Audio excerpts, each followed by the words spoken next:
गरगर फिरणारा दोरा आणि स्टॅटिक इलेक्ट्रिसिटीमुळे हा गोल गोल फिरणारा, आपण सांगू त्या दिशेने हा कागद, अशी दोन खेळणी आज आपल्याला बघायचे.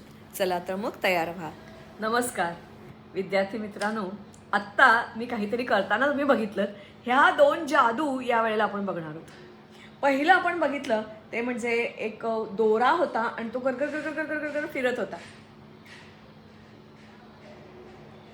हुंकर मारली की हा गरगरगर फिरत होता.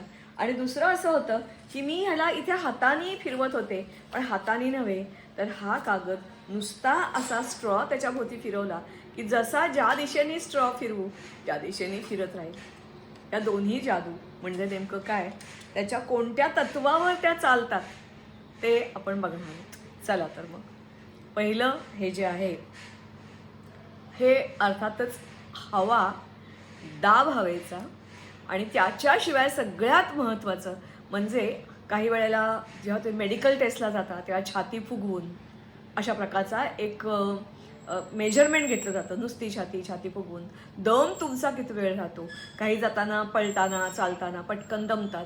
काही जण खूप लांब चालू शकतात, कारण त्यांना अशा प्रकारे श्वासाचा सराव किंवा ज्याला आपण म्हणतो की लंग्स तुमच्या बळकट करण्यासाठी याचा उपयोग होतो. असं हे पहिलं खेळणं.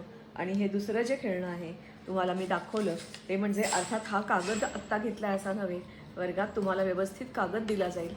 हा असा कागद आहे. त्याची घडी घालताना नीट घालायची आहे, अशी बरोबर तिरकी जर आली, तिरकी जर कागद आला तर तो कागद अर्थात फिरणार नाही. साधारणपणे हा जो कागद घेतलेला आहे आपण, हा 7x15 एवढा किंवा 7x22 असा कागद घेतला. दोन्ही हे टोकं जी आहेत करणं ते एकत्र आणले आणि घडी घट्ट केली. घडी मात्र घट्ट करायची. त्याचप्रमाणे हा जेवढा कागद पातळ असेल तेवढा चांगला. आता ही घडी पूर्ण उलगडून परत एकदा ही दोन्ही अशा प्रकारे घडी करायची आणि मग तुम्हाला या कागदाचा मध्य मिळतो बरोबर इथे. आता हा जो मध्य आहे, हा मध्य तुमच्याकडे पेन्सिल असेल तर पेन्सिलचं टोक, पेन असेल तर पेनाचं टोक त्याच्यावर असं धरा. तुमच्या मित्राची हवी तर तुम्ही मदत घ्या. बघा, नुसतं ठेवलं तरी हा गोलगोल गोलगोल गोलगोल फिरायला लागला. मध्य नसेल तर मात्र हा फिरणार नाही. मात्र आत्ता हा नुसता फिरला असला तरी वर्गात मात्र आपल्याला आत्ता नुसत्या माझ्या बोलण्याच्या श्वासावरून हा फिरतो आहे, पण वर्गात मात्र तुम्ही असा एक स्टँड पण बनवू शकता. वर्गात जे भोक असतं त्याचा वापर करू शकता, तुमच्या रबरामध्ये अडकवू शकता, किंवा हे साधं आपल्या बाटलीचं बूच जे आहे त्याचा मी स्टँड बनवला आहे. त्याला अशा प्रकारे होल पाडून घेतला आहे उदबत्तीने आणि त्याच्यामध्ये ही अशी पेन्सिल अडकवली आणि बाकावर ठेवलं की आपोआप स्टँड तयार झाला. याच्यावर अर्थातच तुम्ही हा कागद असा ठेवायचा आहे आणि कागद ठेवल्यानंतर तुम्हाला दिलेली जी स्ट्रॉ आहे, नुसती स्ट्रॉ फिरवली तर काहीच होणार नाही. मात्र ती स्ट्रॉ तुमच्या शर्टला, पॅन्टला, स्वेटरला अशी अशी अशी अशी चोळलीत आणि मग तुम्हाला चोळतानाही काही फरक जाणवतोय का तेही तुम्ही ऑब्झर्व करा. आणि मग तुम्ही ह्याच्या भोवती ठरलीत की असं ठेवलं तर असं, असं ठेवलं तर असं, हे गोलगोल गोलगोल फिरताना तुम्हाला दिसेल. कारण काय असेल, अगदी बरोबर, ही चोळताना गरम झाली. आणखीन एक कारण, अगदी बरोबर, विद्युत भारित झाली. विद्युत, इलेक्ट्रिसिटी याचे अनेक प्रकार असतात, ज्याला स्टॅटिक इलेक्ट्रिसिटी म्हणतात. त्याचं हे उत्तम उदाहरण आहे. हा असा ठेवल्यानंतर कागद तुम्ही असं फिरवलं तर हा कागद असा फिरेल, असं फिरवलं तर असा फिरेल. अर्थातच सुरुवातीला वेग जास्ती असेल, मग जसजशी या स्ट्रॉमधली ताकद कमी कमी कमी इलेक्ट्रिसिटी होत जाईल तसतसा वेग मंदावेल आणि थोड्या वेळाने ह्याचा भार उतरला इलेक्ट्रिसिटीचा की थांबेल. हे झालं इलेक्ट्रिसिटीवर चालणारं त्याचं उदाहरण देणारं स्टॅटिक इलेक्ट्रिसिटी, त्याचं हे उदाहरण. अशा प्रकारे तुम्हाला अडकवून त्याच्यावर विद्युत भारित स्ट्रॉ करून करायचं खेळणं. विद्युत तुम्हाला मला वाटते आहे, विद्युत आकाशात जी वीज चमकते ती वीज, घरात येते ती वीज, आणखीन कोणत्या प्रकारची वीज असते, उदाहरणार्थ तारेतून येते ती प्रवाही वीज असते. असं तुम्ही घरी चौकशी करा किंवा अशा स्टॅटिकची उदाहरणं तुम्हाला कुठे मिळत आहेत का ते बघा. मी तुम्हाला म्हटलं तसं की हे जे खेळणं आहे हे खेळणं अर्थातच अगदी सोपं आहे. आणि काय आहे, आकर्षक कसं आहे, यापेक्षा महत्त्वाचं असं आहे की ह्याची उपयुक्तता खूप आहे. लहान मुलांना, अगदी ज्यांना दम्याचा विकार आहे किंवा ज्यांना पटकन दमतात, थकतात, अशक्त आहे, त्यांना असं जर हे खेळणं करून दिलं तर ही मुलं एन्जॉय करतील. यासाठी आपण ही जी वापरलेली आहे स्ट्रॉ, ती जाडी स्ट्रॉ वापरलेली आहे, 15 सेंटीमीटरची आहे. आणि साधारणपणे मध्यात तुम्ही पेन्सिलचा वापर करा. टोकेरी पेन्सिल घेऊन या आणि त्याला एक भोक पाडा. नुसतं भोक पाडायचं असं नाही आहे, तर तुम्हाला ही पेन्सिल जी आहे ती पेन्सिल अशी आत घुसवा, गोल गोल गोल गोल फिरवा. तिरकं किंवा त्याला एज येता कामा नये, काठ येता कामा नये.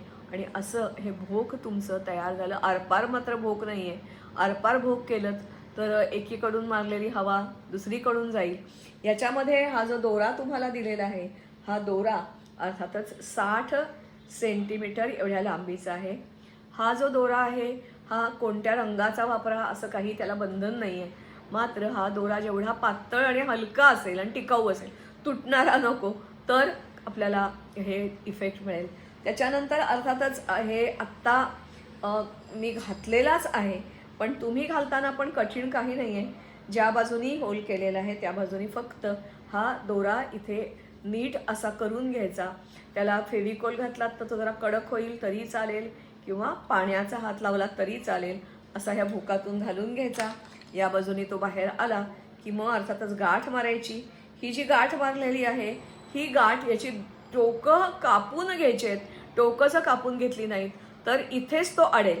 टोकं मात्र कापून घेतली तर ती फाईन होईल आणि तुम्ही जितका वेळ फुंकर माराल तितका वेळ ते गोल गोल गोल गोल गोल गोल फिरत राहील. मग काहीच करायचं नाही आहे, अगदीच सोपं आहे.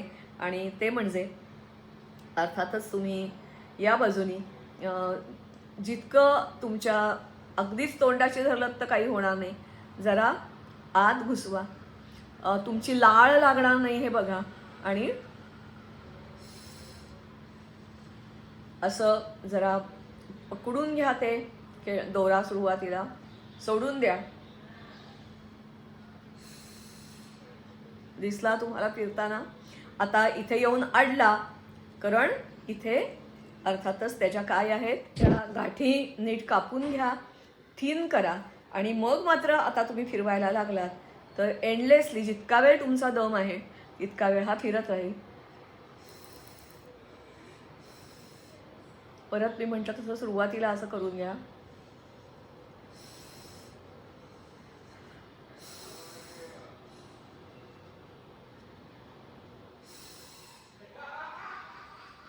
तुम्हाला नक्की आवडेल असं हे. गाठ न मारल्यामुळे कशी फजिती झाली ते बघा.